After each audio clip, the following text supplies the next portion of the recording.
Tugenda batwogera ne muwala we mu ngeri y'emu nga bw'ayogera ne kitaawe mu sign language ate nga muwala we bw'atuyambako bituddiza mu lulimi buli muntu yenna lw'asobola okuwulira oba okutegeera.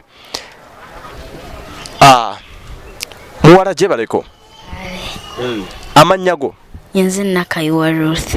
Yegwe Nakayiwa Ruth. Ondabikira okuba nga wakava ku ssomero. Osomera wa? Ku Good Times. Osomera ku Good Times. Ani akuteerayo ka fees? Daddy. Daddy we yakusasulira ka fees era nga ka fees aka kajja mu mulimu guno gwakola? Iye. Daddy we yani amanya ge? Yesentumbwe Wilberforce. Yesentumbwe Wilberforce. Kirungi ogenda kubaako bigambo ebibuuzo bitonotono by'otukyusiza obibuuze daddy wo then bwakuddamu otunnyonnyole kikyaba agambye. Ogenda tubuuliza daddy wo ki ekyamuwaliriza okuba nga akola omulimu guno?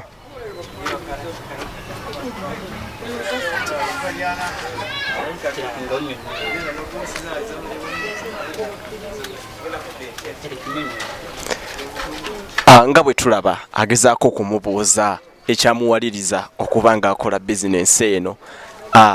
Ye muntu yekka asobola gwe tusanzeewo asobola okunyumya ne taata we mu sign language then n'atukyusiza ate n'atuddiza mu lulimi lwe tutegeera. Ne taata nga ye tumulaba agezaako okunnyonnyola ekibuuzo ekimubuuziddwa mu kaseera kano.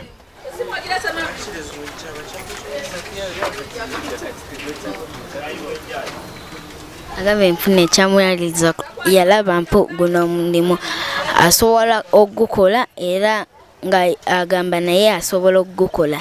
N'asooka n'abuuza ku taata we. Taata we n'amugamba oba oyagala osobola okukola naye n'atandikawo bizinensi ye ng'omuntu. Yasooka we baasooka ne babaahulidde n'asooka naye n'atandika ng'alabye abantu bangi naye babikola naye n'agamba awo we yagwenyumizaamu naye n'atandika okukola.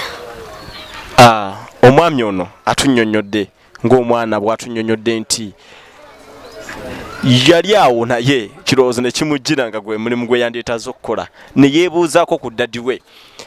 Daddy we n'abaako engeri gye yamuzaamu amaanyi n'amugamba oba owulira nga kyoyagala okukola osobola ogenda mu maaso n'okukola ekyo era naye n'atandika okugukola newankubadde waaliwo abantu bangi abali bakola omulimu gwe gumu naye ekyo tekyamumalaamu maanyi kubanga agutandika ogukola era tekyamuwaliriza kubanga agwesonyiwa wabula yayongera mu maanyi yayongera kupushinga mu maaso paka kati waatuuse. Birungi ki byajja mulimu guno?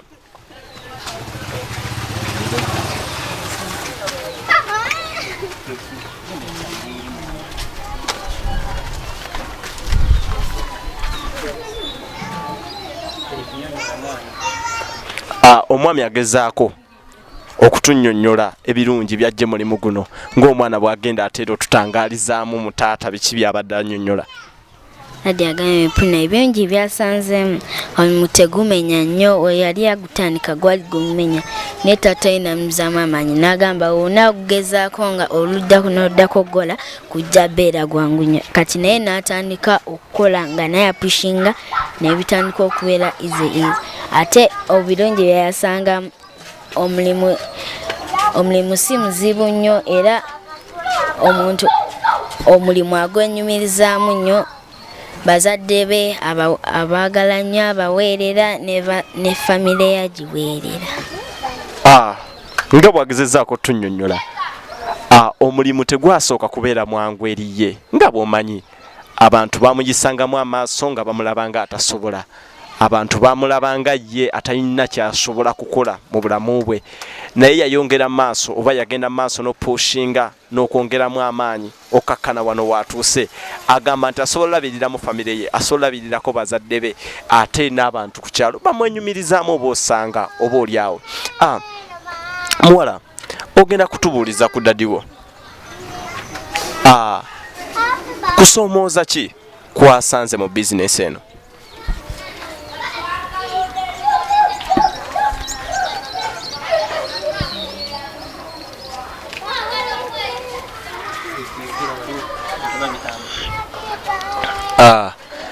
Taata nga bw'agezaako tunnyonnyola nateera okusoomooza kwasanze mu mulimu guno agezaako okunnyonnyola omwana ate omwana amale atutangaalizeemu omanyi buli mulimu gubamu ebisoomooza ate buli mulimu gubamu ebirungi byago.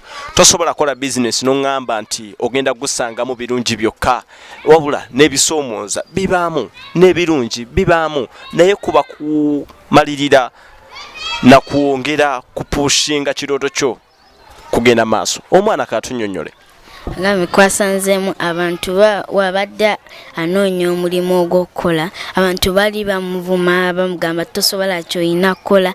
Daddy yali yetalowooza ku bintu bye bamugamba, ye ng'ageza ng'atandika nga ye ng'agamba nze sijja lowooza ku bye bagamba, bajja kunnemesa ekirooto kyange kye njagala, ye nga agezaako ye kukola bintu by'ayagala. Era daddy we n'amugamba kola ekirooto kyo ky'obadde olwanirira era okikole bulungi oweerere famire yo. Nga bwe tuwulidde okulemerako kintu kirungi. Buli muntu alina vision mu bulamu bwo, genda maaso n'okupushinga vision yo okubanga egenda maaso. Omwami ono ebigambo byayogerwa, omwami ono abantu bamumalamu amaanyi, naye yalina vision ne mission mu mulimu gwakola. Mpaawo abantu bayogera newankubadde abantu basekanga bamuyisangamu amaaso, naye yayongeranga kulemerako kwe kutuuka ku kkola lino lyaliko olwaleero. Omulimu akwenyumirizaamu era agwagala, agamba tegumenya. Gwe omuvubuka ali eyo, kano kalowoozo n'okajja gy'oli, oba oli awo oyinza okugjamu ekyokutegeera oba ekyokumanya. Olina omulimu gw'okola naye ng'abantu abakwetolodde bakumalamu amaanyi. Muganda wange, lemerako. Omusajja ono yalemerako okutuuka wano. Lemerako, yongeramu amaanyi. Kubanga mu mulimu ogwo oyina ensonga lwaki wagutandikawo, walina vision mu mulimu ogwo era oyina mission mu mulimu ogwo. Ogenda tunnyonnyola maama oba ogenda tubuuliza daddy watunnyonnyole biki bye yandyagadde ogamba omuvubuka ali eyo anyooma emirimu gino egy'okusiiga langi, emirimu gy'okusiiga ebifaananyi nga yabirabanga ebitalina makulu, kiki yandyagadde omugamba?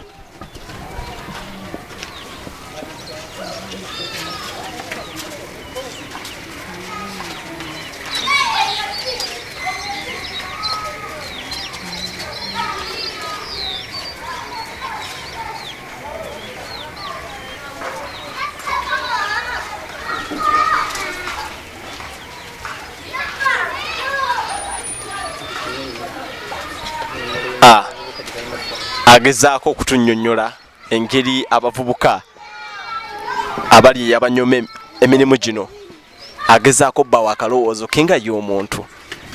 Ngambe abantu abagunyomba teri mirimu girala gy'osobola okukola nga guno. Agambe empuna abaginyomba, agambe empudo badekera kubanga ali ssuubi era lyosobola okugjamu kasente. Ali eyo omuntu yenna anyooma omulimu, kola omulimu gwonna ogubeera kubanga sente gwoyinza okujja. Naye omulimu yagusangamu nga naye agamba omulimu tegumba sente, naye nga agwenyumizaamu agamba guyinza okumba sente, naye kati n'agulemerako n'alaba nga muwadde future. Nga bwe kiri nti abantu abasinga tutandika ebintu ng'essuubi ttono mu byo. Omwami ono agambye nti newankubadde omuvubuka ali eyo olabanga bino ebintu ebitafuna, olabanga bino ebintu ebikyafuwaza, tonyoomanga mulimu guba guzze. Kola ekyo ekiba kizze mwe muyinza okuva ekinene ekyenkya.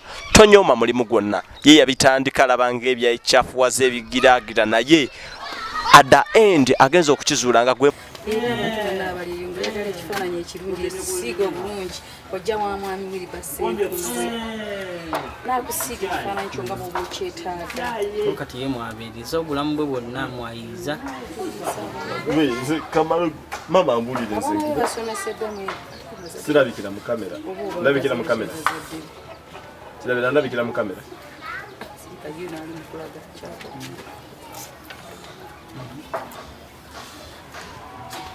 Abaga nti egyo emirimu gye gimubeezezzaawo mu buli kimu, kuweerera abaana, kulya, kukola ki buli kimu.